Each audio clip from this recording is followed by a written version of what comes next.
Good morning class 6। कैसे हैं आप सब? उम्मीद है अच्छे होंगे और उम्मीद है कि आपको पढ़ाई समझ में आ रही होगी। होप सो कि आप जैसे अपने 5th क्लास में पढ़ रहे थे उसी तरीके से आपके लिए चीज़ें यहाँ पर भी आसान होंगी और पढ़ाया जाने वाला कोई भी विषय आपको अच्छी तरीके से समझ में आ रहा होगा और स्पेशली मेरा सब्जेक्ट आपको समझ में आ रहा होगा।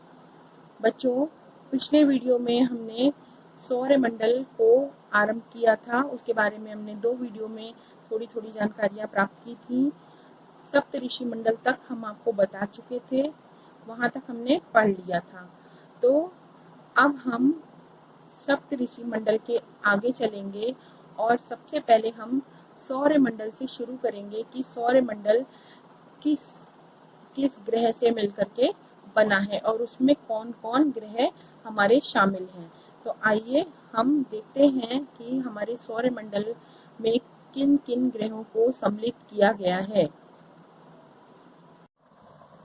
तो बच्चों, हमने पिछले वीडियो में सौरमंडल के बारे में थोड़ी सी बातें की थी। आज हम उसको चित्र के माध्यम से और अधिक समझते हैं। सौरमंडल में हमने आपको बताया था हमारा सूर्य है और 8 ग्रह हैं। वो सब मिलकर एक परिवार की तरह से हैं। जैसे आपकी फैमिली है, उसमें आपके दादा दादी हैं, पापा मम्मी हैं, भाई बहन हैं, चाचा चाची हैं, तो ये सब मिलकर के आपकी फैमिली बनते हैं। लेकिन उस फैमिली का एक हेड या मुखिया होता है। जैसे आपके दादाजी हैं तो वो मुखिया होंगे, और अगर दादाजी नहीं है तो आपके पापा मुखिया होंगे। तो इसी तरीके से सौरमंडल जो परिवार है उसका मुखिया हमारा सूर्य है। और हमारा जो सूर्य है वो एक तारा है और काफी बड़ा है, वो बहुत अधिक बड़ा है, और वो हाइड्रोजन और हीलियम गैसों से मिलकर के बना है। ठीक है।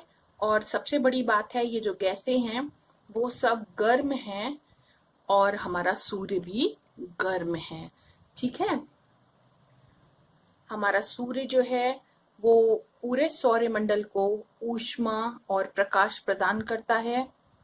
इसी से हमारी पृथ्वी चमकती है और हमें प्रकाश का अनुभव होता है।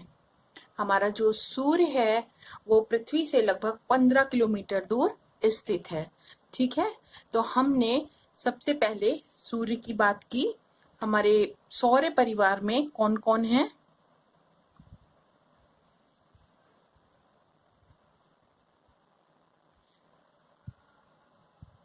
ये हमारा सौर परिवार है, इसका मुखिया हमारा सूर्य है। और सूर्य के साथ साथ इसके परिवार में कुछ अन्य ग्रह हैं जो कि इसके परिवार में ही हैं और इसके साथ में रहते हैं और सूर्य के चारों ओर चक्कर लगाते रहते हैं। हमने बताया था सूर्य के 8 ग्रह हैं। उनमें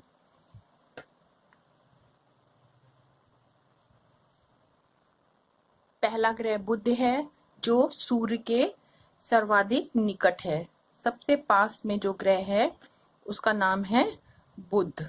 ठीक है। उसका नाम है बुध ग्रह। उसके बाद में सूर्य के सेकंड नंबर के पे जो ग्रह है सूर्य से दूरी पर, उसका नाम है शुक्र। इसको हम शुक्र के नाम से जानते हैं। सूर्य के सबसे पास में बुध है, फिर शुक्र है, फिर तीसरे नंबर पर हमारी पृथ्वी है। ठीक है। ये थर्ड नंबर पर हमारी पृथ्वी है। पृथ्वी के बाद में इसके आगे मंगल है। जो ये सारे ग्रह हैं ये सब सूर्य के चारों ओर चक्कर लगाते हैं और ये इनकी कक्षाएं हैं। इन्हीं कक्षाओं में ये घूमते हैं और घूमते हुए सूर्य की परिक्रमा करते हैं। नेक्स्ट नंबर पर हमारा ग्रह है मंगल। इसके बाद में हमारा बृहस्पति आता है। नेक्स्ट ग्रह है हमारा बृहस्पति। ये सबसे बड़ा ग्रह है जिसको आप जुपिटर के नाम से भी जानते हैं।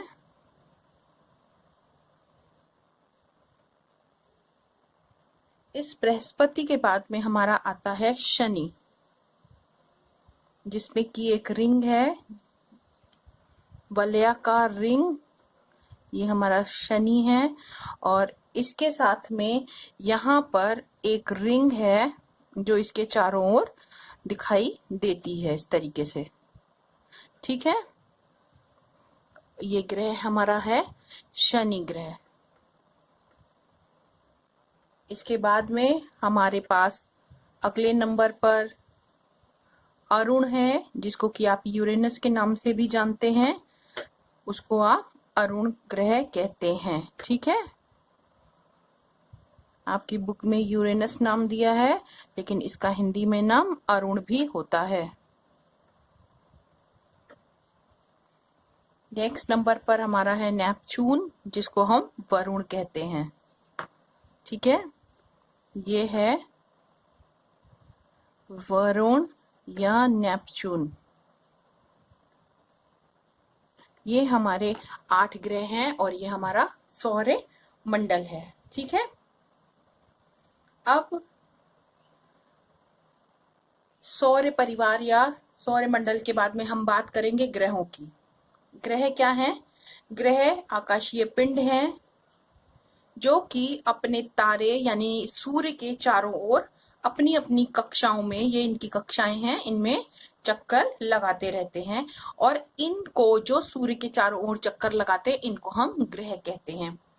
ठीक है, ये जो ग्रह हैं ये अपने प्रकाश से प्रकाशित नहीं होते हैं, ना इनके पास अपना प्रकाश होता है ना ऊष्मा होती है। ये जो हमारा तारा सूर्य है इसके प्रकाश से प्रकाशित होते हैं। ठीक है, जैसे हमारी पृथ्वी है, ये सूर्य के चारों ओर चक्कर लगाती है और सूर्य के प्रकाश से प्रकाशित होती है। जो हिस्सा सूर्य के सामने होता है वो प्रकाश में होता है, इसलिए वहां पर दिन या उजाला होता है, और जो हिस्सा सूर्य के सामने नहीं होता है, पीछे की तरफ को होता है, उस हिस्से में रात का अनुभव हमको होता है। ठीक है, ये गोलाकृति के होते हैं और ये किसी अन्य ग्रह की कक्षा को नहीं काटते हैं, यानी कि ये अपनी कक्षा को छोड़कर किसी और अन्य ग्रह में नहीं जाते हैं। हमारे सौर मंडल में 8 ग्रह हैं और सूर्य से दूरी के अनुसार इनका मैंने यहाँ आपको क्रम बताया है। ये सूर्य से जैसे जैसे बढ़ते जाते हैं इनका क्रम बुध, शुक्र, मंगल, बृहस्पति, पृथ्वी, शनि, यूरेनस और नेपच्यून है। ठीक है, फिर से देखिए, बुध, शुक्र, पृथ्वी, मंगल, बृहस्पति, शनि, यूरेनस और नेपच्यून या वरुण है। 1 2 3 4 5 6 7 8 ये हमारे 8 ग्रह हैं। हमारे जो बुध के जो पास से शुरू होकर के 4 2 3 4, ठीक, और ये ग्रह हमारे जो हैं, ये वाले ग्रह बुध, शुक्र, मंगल और पृथ्वी जो ग्रह हैं ये गैस और तरल पदार्थों से निर्मित हैं। ठीक है, ध्यान रखिएगा बच्चों, ये हमारे जो 4 ग्रह हैं ये गैस और तरल पदार्थों से निर्मित हैं। बाकी इधर के 4 ग्रह हमारे चट्टानों से निर्मित हैं। और ये सभी जो हमारे ग्रह हैं ये अपनी अपनी धुरी पर, यानी ये ऐसे लट्टू की तरीके से अपनी अपनी धुरी पर सूर्य के चारों ओर इस तरीके से चक्कर लगाते रहते हैं। ये घड़ी की सुई की विपरीत दिशा, ये दिशाएं हैं आपकी चारों। ठीक है, घड़ी की सुई हमारी ऐसे चलती है, लेकिन हमारे जो ग्रह हैं ये घड़ी की सुई की दिशा के विपरीत चलते हैं, यानी इधर से इधर को चलते हैं। ठीक है, इधर से उल्टी साइड में यानी एंटी क्लॉकवाइज चलते हैं। घड़ी की सुई की दिशा के विपरीत अपनी कक्षा में सूर्य के चारों ओर ये परिक्रमा लगाते हैं, इस तरीके से चलते, इधर को घूमते हैं।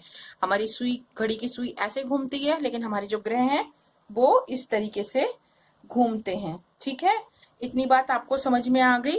हमारे जो ये ग्रह हैं ये घड़ी की सुई की दिशा के विपरीत घूमते हैं।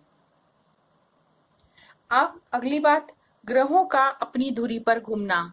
अभी हम ग्रहों की बात कर रहे हैं, तो ये जो हमारे ग्रह हैं ये जब इस तरीके से अपनी धुरी पर घूमते हैं तो इस घूमने को हम रोटेशन या परिभ्रमण कहते हैं। अपनी धुरी पर चलते हैं जब, ठीक है, इस तरीके से जब लट्टू की तरह एक ही जगह पर अपने चारों ओर गोल गोल घूमते हैं तो इसको हम परिभ्रमण कहते हैं। और जब ये सूर्य के चारों ओर इस तरीके से घूमना शुरू करते हैं, ऐसे सपोज करिए यहाँ आपका बीच में सूर्य है और ये इस तरीके से सूर्य के चारों ओर घूम रहे हैं, तो इस घूमने को हम परिक्रमण या रेवोल्यूशन कहेंगे। ठीक है, यानी कि अपनी धुरी पर घूमना परिभ्रमण कहलाता है और सूर्य के चारों ओर घूमना मीन्स किसी की परिक्रमा करना परिक्रमण कहलाता है। ये इतना आप ध्यान रखिएगा। ठीक है, अब आपका नेक्स्ट पॉइंट है पृथ्वी। हम पृथ्वी की बात करेंगे। तो सूर्य से दूरी के हिसाब से देखिए तो हमारी पृथ्वी तीसरे नंबर पर है। हमारी पृथ्वी तीसरे नंबर पर है। ठीक है, और आकार में ये 5वें नंबर पर है। सूर्य से दूरी देखेंगे तो ये तीसरे नंबर पर है और अगर हम आकार में देखेंगे तो ये 5वां सबसे बड़ा ग्रह है। ठीक, हमारी पृथ्वी लगभग गोलाकार की है। इसकी जो आकृति है वो गोलाकृति यानी गोल है, जो कि ध्रुवों पर थोड़ी चपटी है और मध्य में उभरी हुई है। ध्रुव ये होते हैं, ये हमारी पृथ्वी है और ये हिस्से जो हमारे होते हैं ये ध्रुव होते हैं और ये हमारा मध्य का भाग है जो थोड़ा उभरा हुआ है और ये भाग हमारे जो है चपटे हुए हैं। इसलिए इस आकार को हम भू आभा कहते हैं। ठीक है, ये जो हमारा भाग है इसको हम भू आभा कहते हैं। ऐसा लगाया जाता है कि हमारी जो मान्यता है कि मान्यता क्या है ही वो कि हमारी जो पृथ्वी है केवल उसी पर जीवन के अनुकूल परिस्थितियां पाई जाती हैं। बाकी ये और अन्य ग्रह हैं उनमें अभी तक किसी पर भी जीवन के अनुकूल परिस्थितियां प्राप्त नहीं हुई हैं। केवल हमारी पृथ्वी पर ही जीवन के अनुकूल परिस्थितियां हैं। हमें ऑक्सीजन मिलती है, यहाँ पानी मिलता है, ये सारी सुविधाएं हमारे पृथ्वी पर हैं। जीवन जीने के लिए हमको ऑक्सीजन की बहुत आवश्यकता होती है। अभी आज प्रेजेंट टाइम में हम देख रहे हैं कि ऑक्सीजन की हर जगह मारामारी मची हुई है। तो आप उसी से अंदाजा लगा सकते हैं कि हमें अपने जीवन को सुरक्षित रखने के लिए ऑक्सीजन की कितनी आवश्यकता होती है। यदि हमें ऑक्सीजन नहीं मिलती है तो हमारे जीने के लिए हमें अनुकूल परिस्थितियां प्राप्त नहीं हो पाएंगी। तो हमारी जो पृथ्वी है वो ऐसी एक मात्र ग्रह है जिस पर कि अनुकूल परिस्थितियां संभव हैं जीवन के लिए। तो क्योंकि यहाँ पर जीवन के लिए सभी प्रकार की परिस्थितियां उत्पन्न हैं, इसलिए हम इसको हमारी पृथ्वी को हरित ग्रह भी कहते हैं। हम अपनी पृथ्वी को हरित ग्रह के नाम से भी जानते हैं। दूसरा हमारी पृथ्वी के बारे में विशेषता ये है कि हमारी पृथ्वी जो है इस पर जल की बहुत अधिकता है, बहुत अधिक मात्रा में जल है। स्थल भाग से अधिक हमारा जल भाग है, जिसके कारण अगर हम अंतरिक्ष से अपनी पृथ्वी को देखें तो वो हमें नीले रंग की दिखाई देती है। तो हमारी पृथ्वी केवल हरे और नीले रंग की हमको दिखाई देती है। तो नीले रंग की अधिकता के कारण यानी जल की अधिकता के कारण पृथ्वी को हम ब्लू प्लैनेट या नीला ग्रह भी कहते हैं। ठीक है, आप ध्यान रखिएगा, अगर आपसे पूछा जाता है नीला ग्रह या हरित ग्रह किसको कहते हैं तो आप उत्तर में लिखेंगे आपकी पृथ्वी को। ठीक है, ये बातें हो गई हमारी पृथ्वी, सौर परिवार, ठीक है, इन सब के बारे में, ग्रहों के बारे में। अब हम बात करेंगे उपग्रहों की। उपग्रह क्या होते हैं?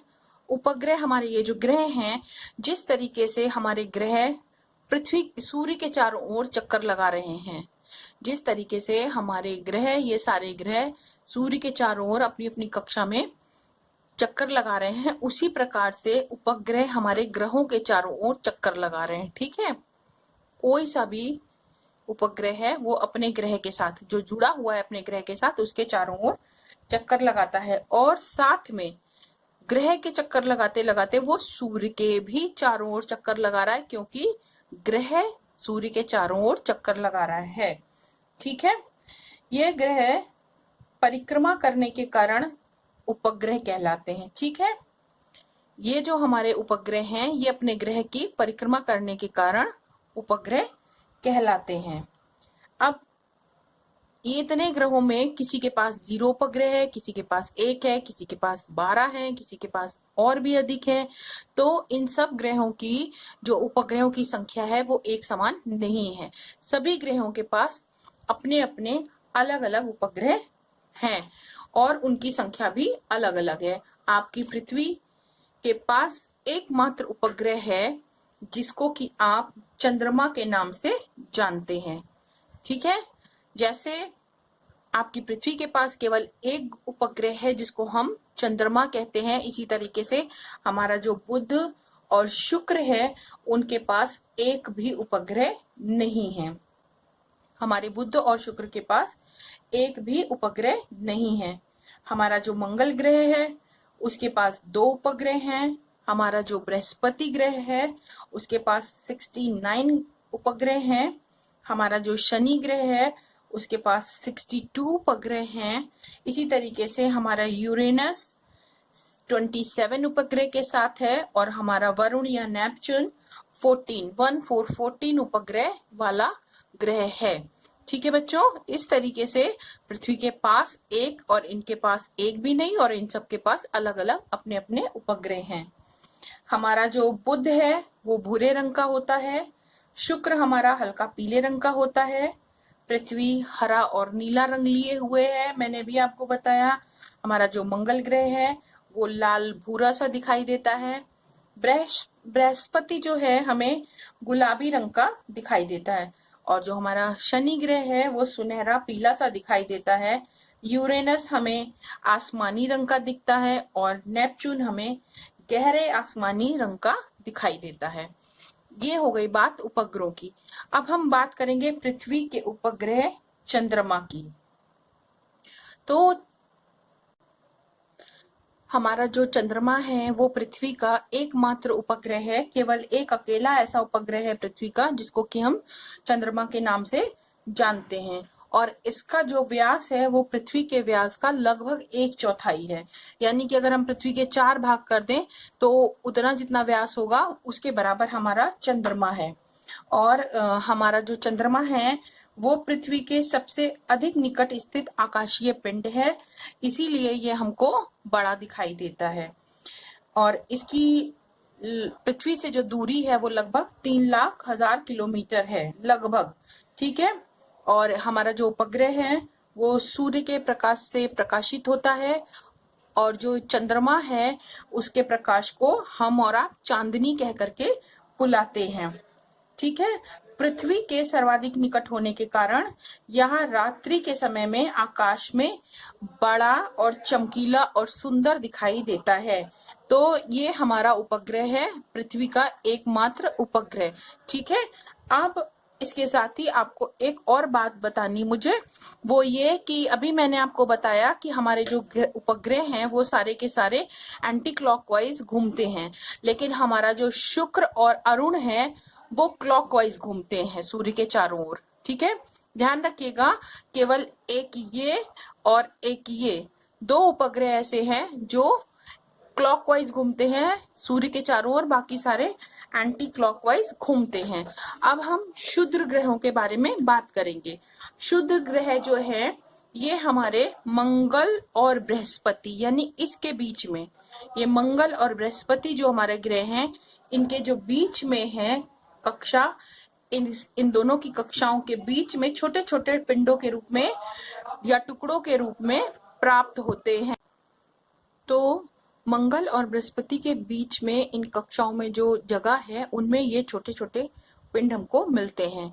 ये पिंड सूर्य के चारों ओर इन्हीं ग्रहों की तरह ही चक्कर लगाते हैं, इन्हें हम क्षुद्र ग्रह कहते हैं। ये जो मंगल और बृहस्पति के बीच में छोटे छोटे से टुकड़े हैं, खगोलविदों का कहना है, ऐसी मान्यता है कि ये जो छोटे छोटे टुकड़े हैं ये मंगल और बृहस्पति के ही टूटे हुए कुछ खंड हैं।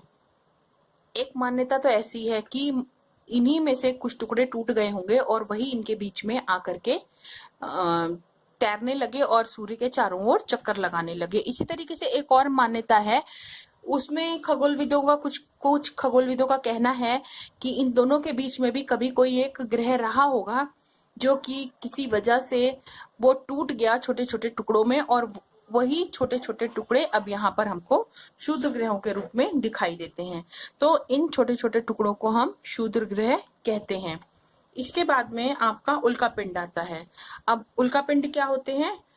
उल्का पिंड भी क्षुद्र ग्रहों की तरह ही सूर्य के चारों ओर छोटे छोटे चक्कर लगाने वाले छोटे छोटे धूल के कण वाले टुकड़े होते हैं, उनको हम उल्का पिंड कहते हैं। कभी कभी ये पृथ्वी के निकट आ जाते हैं चलते चलते, और क्योंकि पृथ्वी में अपना गुरुत्वाकर्षण है बल, जिसके कारण ये पृथ्वी के और अधिक निकट आ जाते हैं।